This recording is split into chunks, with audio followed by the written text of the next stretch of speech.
It was 2 a.m. when I heard the front door creak open. I had been sitting in the dark for hours, the only light coming from the dim lamp in the corner of the living room. I wasn't watching TV, I wasn't reading. I was just waiting.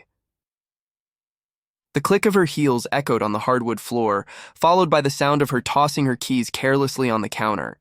She didn't even notice me at first. She smelled faintly of perfume, not hers, but one I didn't recognize. The kind of scent that lingers too long, that clings to your skin after too much time pressed against someone else. When she finally saw me, she froze. "You're still up?" Arya asked, her tone defensive rather than apologetic. I studied her carefully. Her hair was messy, her lipstick smudged. Her blouse, one I hadn't seen her wear in months, was wrinkled, the buttons undone just a little too low. "Where were you?" I asked, my voice low and steady. She rolled her eyes, moving toward the fridge like this was just another night. "Out. I needed some time for myself. Not everything has to be an interrogation." I clenched my jaw. "Out where?" That's when she turned and for the first time all night, looked me directly in the eyes. And then, with a smirk that made my stomach twist, she said the words that shattered whatever fragile hope I had left. I got the attention I needed. Silence filled the room, the kind of silence that's heavier than shouting, sharper than glass. She waited for me to explode, to yell, to curse. Instead, I stood slowly, my heart steady despite the storm inside me. I nodded toward the hallway. "Good," I said flatly. "Because you're going to need it now more than ever." She frowned, confused. "What's that supposed to—" And then she saw them, 2 suitcases, neatly packed, sitting by the door. Her suitcases. Her face went pale. What is this?" I crossed my arms. "You wanted attention? You wanted to stay out all night, come home smelling like someone else and brag about it? Fine, but you won't do it here. Not in this house. Not as my wife. Your bags are packed. You're leaving tonight." She blinked rapidly like she couldn't believe what she was hearing. "You're kicking me out? At 2 a.m.? I raised an eyebrow. "You didn't care about the time when you were with him, did you? Don't act like I'm the unreasonable one." Her composure cracked then. The smirk disappeared, replaced by panic.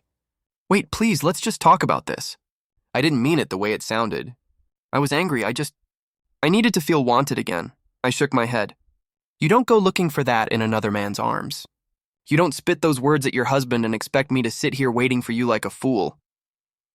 She reached for me, her voice breaking. "Please, I made a mistake. I love you. Don't do this." I stepped back, away from her touch. "Love? Love doesn't come home at 2 a.m. bragging about someone else's attention. Love doesn't make your partner feel small, unwanted, disposable. You don't get to call this love. You get to call it what it is. Betrayal." Her tears came fast then, streaking down her cheeks. "I'll fix it. I'll stop. Just give me another chance." But I had given her too many already. The late nights, the excuses, the phone calls she stepped outside to take, the coldness in her touch. The truth was, I had been waiting for this moment, not because I wanted it, but because I needed to see her admit it. And now she had. I walked to the door, picked up the bags, and held them out. "No more chances. You wanted freedom, you wanted attention, you got it. Now go." She didn't move at first, staring at me like she was seeing me for the first time. Finally, with a sob, she grabbed the handles of the suitcases and stumbled out into the night.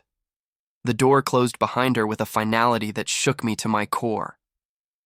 I stood there for a long time, staring at the empty space where she had been. Part of me wanted to collapse, to scream, to cry, but another part of me, the part that had been broken piece by piece over months of lies, felt lighter, stronger. By the time the sun rose, I had already started moving forward. I called a lawyer, changed the locks, and began the painful but necessary process of untangling my life from hers. She tried to reach out, of course. Texts, voicemails, even showing up at my work once. But every time my answer was the same: silence, because she had spoken the truth that night. She had gotten the attention she needed. It just wasn't mine anymore.